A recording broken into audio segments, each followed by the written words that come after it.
Henry Paulson, the former Treasury Secretary, and Alan Greenspan, former Chairman of the Federal Reserve. Welcome, both of you, back to Meet the Press. Dr. Greenspan, here was the headline in the New York Times yesterday after that Friday jobs report, and it was this: jobless rate falls to 9.7%, giving hope that the worst is over.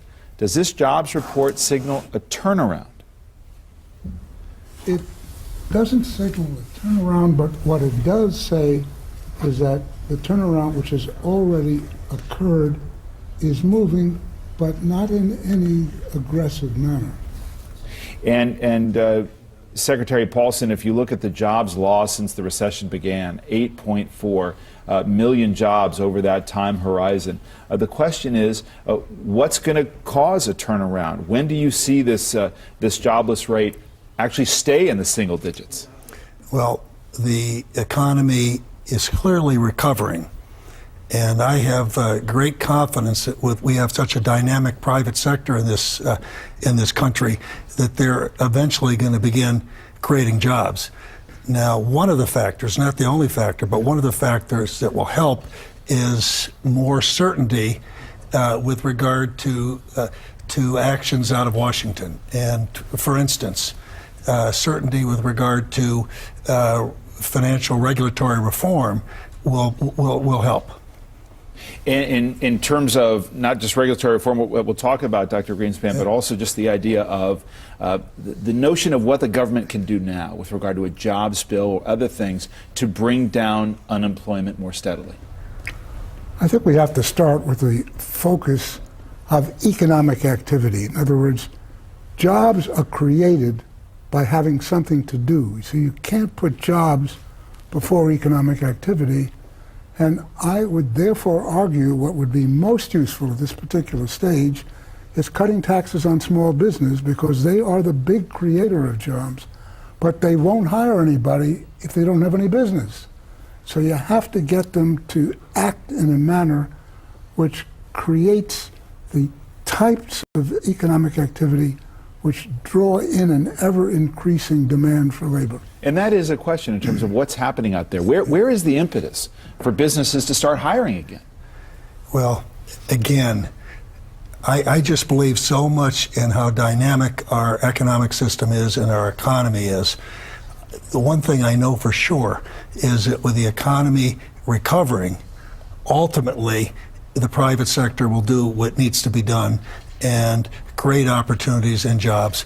I agree with Alan that that when you look at a jobs bill, the sorts of things that Congress should be focusing on are temporary incentives for business to hire. And yet, is that enough if there's not a business willing to take the risk to expand? Well, again, as I said earlier, part of it is confidence and psychology. What's going on inside the head of the CEO, and how comfortable does he or she feel about the future?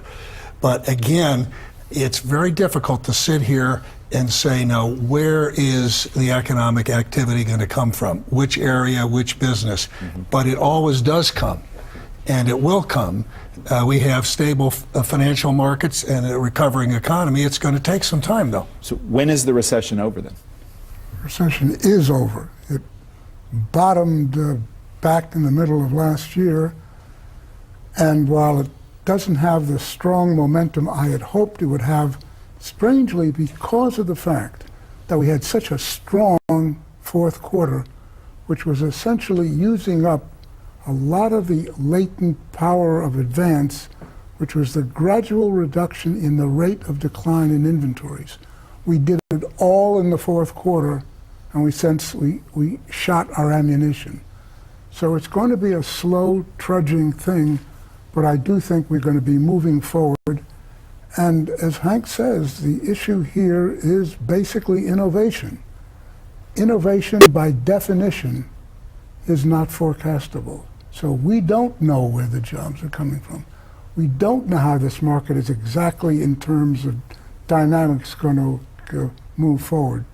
But we know that this process is underway, and there's every reason to believe it will continue to do so. And you look at the stock market, the fact that it's been on a downward path for the past couple of weeks, down over 6% since January. What kind of warning sign is that?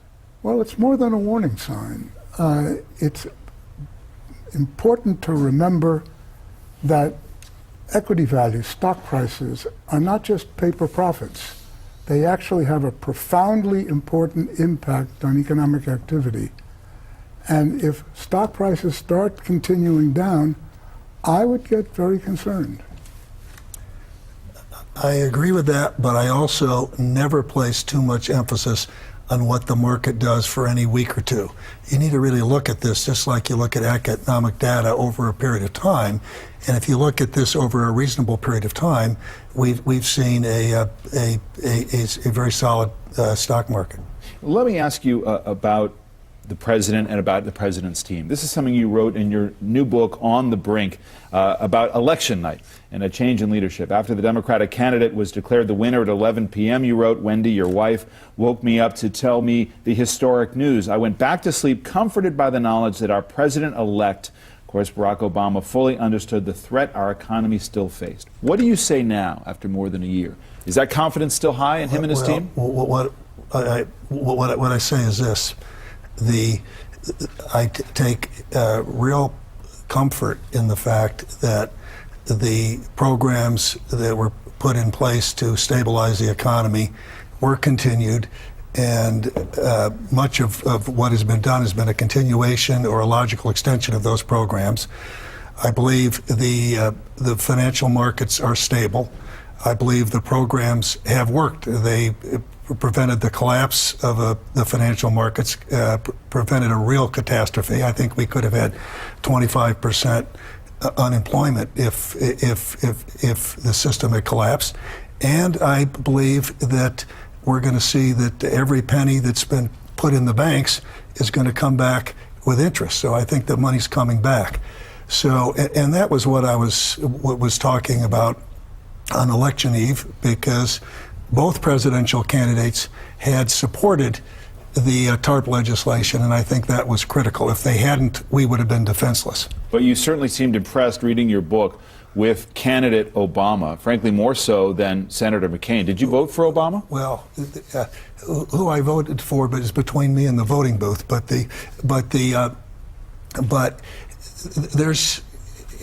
I was very impressed that candidate Obama was very concerned with what was going on and was very supportive. Candidate McCain, I will admit, gave me a few more anxious days and hours.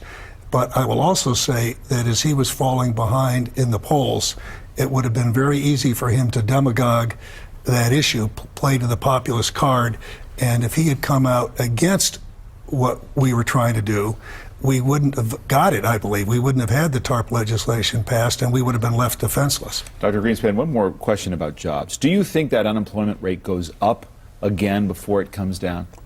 I'm not sure. One of the reasons is the official data on unemployment is a sample, and it fluctuates. And as we observed in the January report, if you literally took it seriously as to the exact numbers, there was 784,000 job increase in January. Now, that didn't happen. And so that what we can expect is a backing and filling. I think we're going to stay at approximately the 9 to 10% level here for a goodly part of the rest of this year, with the sole exception of that period when they start to hire a very large number of census workers. Remember, this is the decennial census. And that's going to have some positive effect, but it's very difficult to make the case that unemployment is coming down anytime soon. Let me ask you about housing. A disturbing report on Wednesday in the New York Times talked about people underwater in their mortgages. The number of Americans, the paper reported, who owed more than their homes were worth was virtually nil when the real estate collapse began in mid-2006.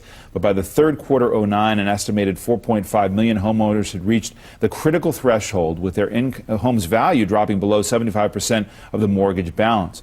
We are now at the point of maximum vulnerability. That's according to Sam Catter, a senior economist with First American CoreLogic, the firm that conducted the recent research, people's emotional attachment to their property is melting into the air. Secretary Paulson, what happens if housing prices go down again when you've already got this kind of precarious situation?